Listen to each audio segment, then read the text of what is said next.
تو یہ جو انٹرنیٹ ہے یہ ہمارے پاس ڈائریکٹ سیٹلائٹ کے ذریعے پہنچے گا، جس کا مطلب ہے کہ ہمیں اس کے لیے اس طرح سے ایک فزیکل انفراسٹرکچر میں انویسٹمنٹ کی ضرورت نہیں پڑے گی، لیکن جو ایک کنزیومر ہے وہ اس کے ٹرمینلز خریدیں گے ایک دفعہ یہ رول آؤٹ ہو جائے، اور اس ٹرمینل پہ ڈائریکٹ سیٹلائٹ سے جو ہے وہ انٹرنیٹ جو ہے وہ اویلیبل ہوگا۔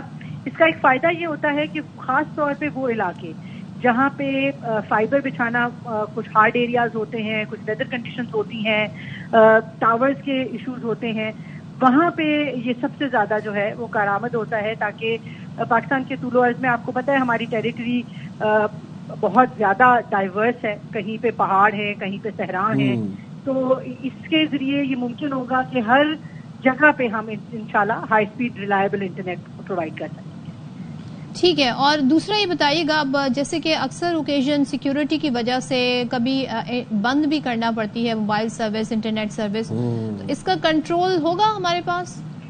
دیکھیے اس طرح سے جس طرح کہ میں نے آپ کو پہلے بھی گزارش کی ہے کہ جو تمام سیکیورٹی ایجنسیز کے جتنی تحفظات تھے، منسٹری آف انٹیریئر کے جتنے تحفظات تھے، ان تمام چیزوں کو سامنے رکھتے ہوئے جو بھی پاکستان کا قانون ہے اس میں لا اینڈ آرڈر مینٹین کرنے کے لیے، اور خاص طور پہ آپ کو پتہ ہے آج کل جو دہشت گردی انفارچونیٹلی اس نے دوبارہ جنم لیا ہوا ہے، اس کے لیے جتنے بھی ریگولیشنز ہیں وہ گورنمنٹ آف پاکستان نے اس کے اسٹارلنک کے اتھارٹیز کے سامنے رکھے، اور اس کے ساتھ جو اگریمنٹ ہے اس کے بعد یہ NOC جاری کیا گیا۔ رائٹ، بہت شکریہ شہزاد فاطمہ صاحب، آپ نے ہمارے پروگرام کے لیے وقت نکالا، اور اب جو ہے بریک پہ جاتے ہیں، آپ ہمارے ساتھ رہیے گا۔ ویلکم بیک، اور جانے سے پہلے ہم بڑی اچھی پازیٹیو باتیں کر رہے تھے آسمان میں جانے کی، اسپیس میں جانے کی، اسپیس پہ جانے کی، اسپیس سے انٹرنیٹ ہمارے پاس آ رہا ہے۔ جی، اسپیس انٹرنیٹ ہمارے پاس آ رہا ہے۔ اب آپ کو بتاتے ہیں جی، کراچی کا نیشنل میوزیم آف پاکستان تاریخی اور نایاب اشیاء اور نوادرات اس میں رکھے گئے ہیں۔ ایک حصہ قرآن گیلری کے لیے مختص کیا گیا ہے، جہاں 5ویں صدی کے قرآنی نسخے بھی موجود ہیں، جن میں خطاطی کی خوبصورت جھلک نمایاں ہے، اور عشرت خان نے رپورٹ تیار کی ہے، وہ آپ کو بھی دکھاتے ہیں، ہم بھی دیکھتے ہیں۔ کیا آپ نے کبھی قدیم اور نایاب قرآنی نسخوں کی زیارت کی ہے؟ اگر نہیں تو آج ہم آپ کو ان نادر نسخوں کی زیارت کرواتے ہیں۔ خوبصورت، دیدہ زیب اور انمول خزانوں سے مالا مال یہ ہے نیشنل میوزیم آف پاکستان میں قائم قرآن گیلری، جہاں تاریخی لحاظ سے نادر و نایاب قرآن مجید کے 300 نسخے موجود ہیں، جن میں سے 51 یہاں ڈسپلے ہیں۔ اس وقت ہمارے پاس مور دین 300 قرآن مجید کے نسخے ہیں، وقتاً فوقتاً اس کو چینج بھی کرتے رہتے ہیں تاکہ لوگوں کا انٹرسٹ بڑھتا رہے اور وہ اس کو نئے قرآن جو ہے نا وہ اس کو دیکھتے رہیں۔ قرآن گیلری میں سینکڑوں سال قدیم نایاب قلمی نسخوں میں مسلمانوں کی شاندار خطاطی کی خوبصورت جھلک نمایاں ہے۔ قرآن کو ہم جس طرح کہتے ہیں کہ یہ اندھیرے میں نور ہے، تو نور کا مطلب یہ ہے کہ یہ روشنی ہے۔ ہم نے ایک تو اس کے اندر تھیم جو دی ہوئی ہے وہ بالکل ڈارک قسم کی دی ہوئی ہے، جس میں صرف قرآن فوکس ہوتا ہے، باقی گیلری کو ہم زیادہ فوکس نہیں کرتے، اور دوسرا اس کے ہم نے چیمبرز بنائے ہیں تاکہ اگر کوئی اس میں وزٹ کرے تو اس کی پیٹھ قرآن کی طرف نہ ہو، تاکہ بے ادبی کا تاثر نہ جائے۔ قرآن گیلری میں سونے کے پانی سے مزین قرآنی نسخوں کے علاوہ ہرن کی جھلی پر لکھے گئے نسخے بھی اپنی مثال آپ ہیں۔ سب سے قدیم ہمارے پاس ہے خط بہار کا، اور وہ پورے دنیا میں تقریباً ایک ہی نسخہ ہے، اس جیسا کوئی بھی نسخہ پوری دنیا میں اویلیبل نہیں ہے، جو ٹوٹل سونے کے پانی سے لکھا گیا ہے، اور اس کے ہر سپارے کے پہلے 2 پیجز جو ہیں وہ مختلف ڈیزائن میں ڈیکوریٹ کیے گئے ہیں اگلے سپارے سے۔ نیشنل میوزیم کی یہ قرآن گیلری نہ صرف اسلامی خطاطی اور نادر و نایاب قرآنی نسخوں کی امین ہے، بلکہ روحانی سکون اور اسلامی تاریخی عظمت کا ایک ذریعہ بھی۔ نیشنل میوزیم میں بنی یہ قرآن گیلری ہمارے لیے کسی انمول خزانے سے کم نہیں، کیونکہ یہاں رکھے ان نادر و نایاب اور قلمی نسخوں کی زیارت ہمیں اور کہیں نہیں مل سکتی۔ کیمرامین مستنصر حسین کے ساتھ اشرف خان، ARY نیوز، کراچی۔ تو 20 رمضان گزر گئے ہیں، اور اب جو عشرہ شروع ہونے والا ہے، یعنی کہ آج مغرب کے بعد سے 21واں رمضان لگ جائے گا، طاق راتوں کی لوگ تلاش کریں گے۔ اگلے 10 دنوں میں، اور اعتکاف میں بیٹھیں گے بہت سارے مسلمان، اپنے گناہوں کی استغفار کریں گے، اور کہتے ہیں نا 21ویں 23ویں 25ویں 27ویں 29ویں یہ وہ راتیں ہیں جن میں لوگ لیلۃ القدر کو تلاش کرتے ہیں، اور بڑے مقدس یہ دن جانے جاتے ہیں. Through out the month of Ramzan is very holy month. اور دوسرے یہ کہ ہم دیکھتے ہیں بڑا اہتمام ہوتا ہے خاص طور پہ ان 10 دنوں کا، اور ہم بھی اپنے ناظرین سے یہ کہیں گے کہ جی اب عشرہ رحمت عشرہ مغفرت گزر گیا، عشرہ نجات سے جتنا فائدہ ہم اٹھا سکتے ہیں اللہ پاک ہمیں اس کی توفیق دے. آمین الہی آمین. اور حاضر ہیں تیرے دربار میں ہم، حاضر ہیں تیرے دربار میں ہم، اللہ کرم اللہ کرم دیتی ہے صدا یہ چشم. جی لیں گے آپ سے اجازت، آج تک کے لیے اتنا ہی. اپنا بہت خیال رکھیے گا، ملتے ہیں آپ سے کل، تب تک انشاءاللہ. اللہ حافظ. حاضر ہیں تیرے